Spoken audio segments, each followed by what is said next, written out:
शुभी अपनी बड़ी बहन सिमरन के साथ एक अनाथालय में रहती थी। उनका इस दुनिया में और कोई भी नहीं था, क्योंकि उनकी मम्मी की बचपन में ही मौत हो गई थी और उनके पिता ने उन दोनों को उस अनाथालय के बाहर छोड़ दिया था। तब से वो दोनों वहीं पर रहते थे।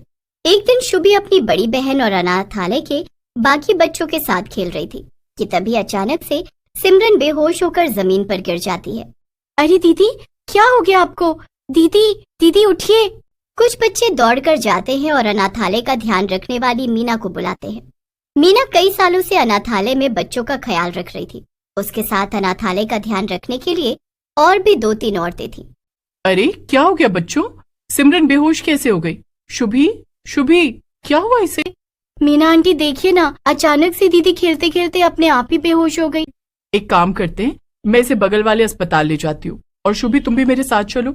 इसे होश आएगा तो तुम्हारा वहाँ पर रहना जरूरी है। शुभी और मीना सिमरन को अस्पताल ले जाते हैं।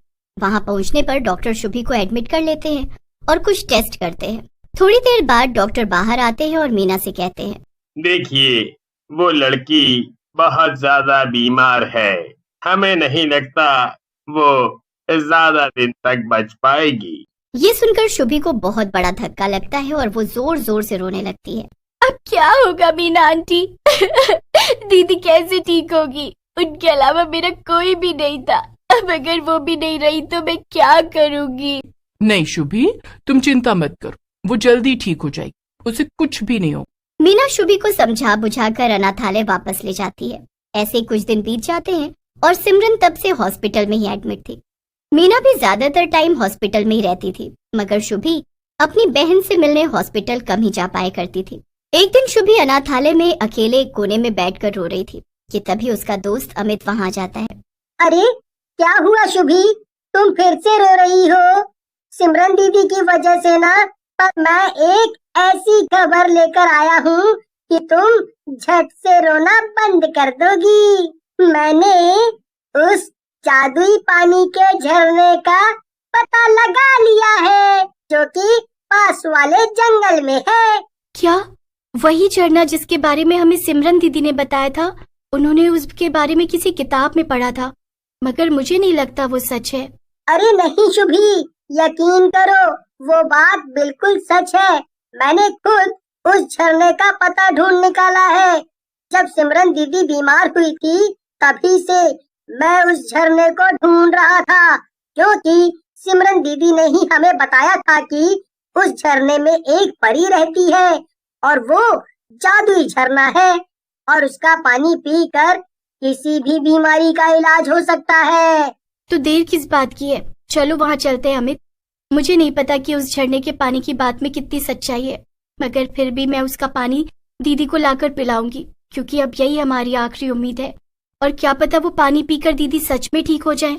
हाँ, पर दिक्कत तो ये है कि हम वहाँ जाने के लिए अनाथालय से कैसे निकलेंगे? हमारा ऐसे बाहर जाना तो मना है ना। अगर मीना आंटी को पता चल गया तो हमें बहुत डांट पड़ेगी। तुम इसकी चिंता मत करो अमित, मेरे पास एक प्लान है। कल स्कूल के समय पर हम वहाँ जाएंगे। वैसे भी इस वक्त मीना आंटी अक्सर हॉस्पिटल आने जाने में व्यस्त रहती हैं। वो हम पर ज्यादा ध्यान नहीं देंगी। तो ठीक है फिर शुभी, कल सुबह तुम स्कूल के समय पर एकदम तैयार रहना। हम तभी उस जंगल में जाएंगे। अमित इतना कहकर वहाँ से चला जाता है और शुभी भी अपने काम करने लगती है। अगले दिन सुबह सुबह जब सभी बच्चे तैयार होकर स्कूल जाने के लिए निकलते हैं, अमित और शुभी चुपके से जंगल की तरफ जाने लगते हैं। कोई भी उन दोनों पर ध्यान नहीं देता। काफी दूर तक चलने के बाद दोनों को कहीं से पानी बहने की तेज आवाज सुनाई देती है। शुभी, मुझे लगता है कि हम अब उस जादुई पानी के झरने के बहुत करीब ही हैं। हाँ अमित, चलो जल्दी से उस तरफ चलते हैं जहाँ से ये पानी बहने की आवाज सुनाई दे रही है।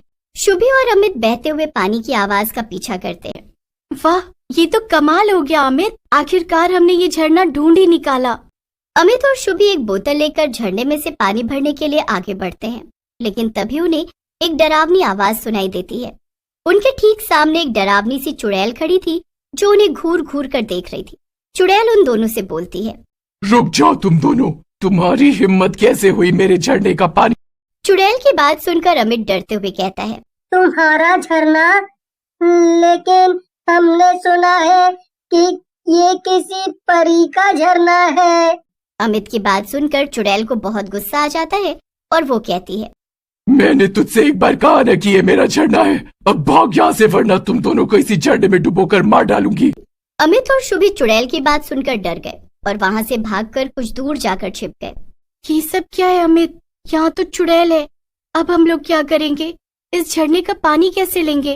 अगर एक चुड़ैल इस झरने की रखवाली कर रही है तो एक बात तो पक्की है शुभी कि ये झरना सच में जादुई झरना है। और मुझे पूरा यकीन है कि कोई ना कोई परी भी जरूर होगी। तो क्यों ना पहले हम उस परी को ढूंढे और फिर उसी से मदद मांगे। हाँ, ये तुमने बिल्कुल ठीक कहा अमित। हमें ऐसा ही करना चाहिए। चलो हम चुपचाप चलते हैं और झरने के आसपास ही उस परी को ढूंढने की कोशिश करते हैं। अमित और शुभी जब वापस झरने पर जाते हैं तो देखते हैं कि चुड़ैल झरने से थोड़ा पानी भरकर कहीं ले जा रही थी। अमित और शुभी चुपचाप उसका पीछा करने लगते हैं। थोड़ी देर बाद वो दोनों देखते हैं कि चुड़ैल एक गुफा के अंदर चली गई। शुभी और अमित भी उसके पीछे पीछे गुफा में चले जाते हैं। अंदर का नजारा देखकर दोनों हैरान रह जाते हैं। चुड़ैल ने एक परी को पिंजरे में कैद कर रखा था। ये जादुई झरने का पानी सिर्फ मेरा है।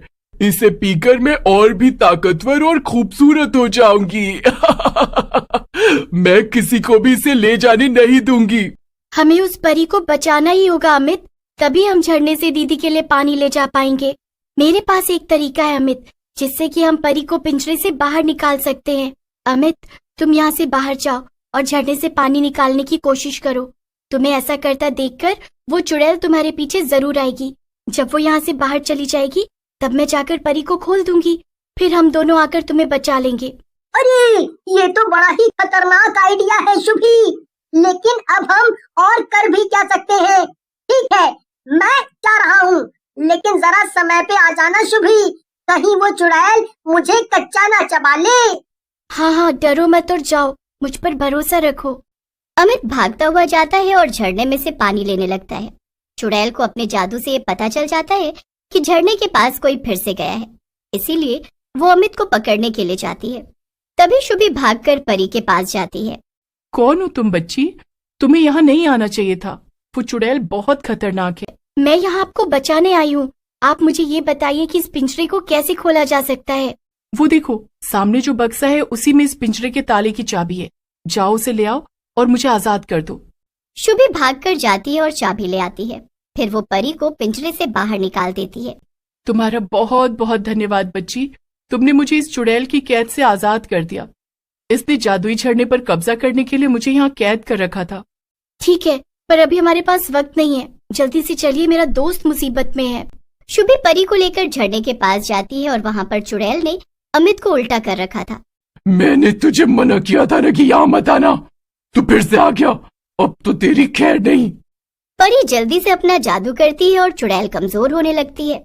अमित जमीन पर गिर जाता है और शुभी उसके पास जाती है। बहुत हुआ तेरा तमाशा चुड़ैल, अब तेरा अंत आ गया है।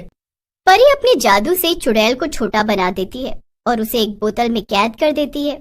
बहुत चाहत थी ना तेरी इस झरने को अपना बनाने की। ठीक है, अब तू इसी बोतल में कैद होकर जिंदगी भर इस झरने में तैरती रहेगी। परी बोतल को झरने में फेंक देती है और चुड़ैल का किस्सा हमेशा के लिए खत्म हो जाता है। बच्चों, तुम लोग इतने गहरे जंगल में यहाँ इस झरने तक आए, जरूर कोई बात है। मुझे बताओ, मैं तुम्हारी क्या मदद कर सकती हूँ? जी, मेरी दीदी बहुत बीमार है और हम उनके लिए ही इस जादुई झरने का पानी लेने आए थे। ठीक है, मैं अभी तुम्हें पानी देती हूँ। परी झरने से थोड़ा पानी लेकर बोतल में भरती है और उस पर कुछ जादू करती है। ये लो, इसमें मेरा आशीर्वाद भी है। तुम्हारी दीदी जल्दी ही ठीक हो जाएगी। पानी लेकर अमित और शुभी परी से विदा ले लेते हैं और वापस हॉस्पिटल पहुंच जाते हैं। उधर उन्हें लापता पाकर मीना बहुत परेशान हो गई थी। ये सब क्या है शुभी, अमित? मुझे तुम दोनों से ऐसी उम्मीद नहीं थी। तुम दोनों कहाँ गए थे? शुभी और अमित मीना को सारी बात बता देते हैं। मीना और शुभी सिमरन को जादुई झरने का पानी पिला देती हैं और वो एकदम ठीक हो जाती है। इसके बाद शुभी और सिमरन फिर से खुशी खुशी साथ रहने लगे।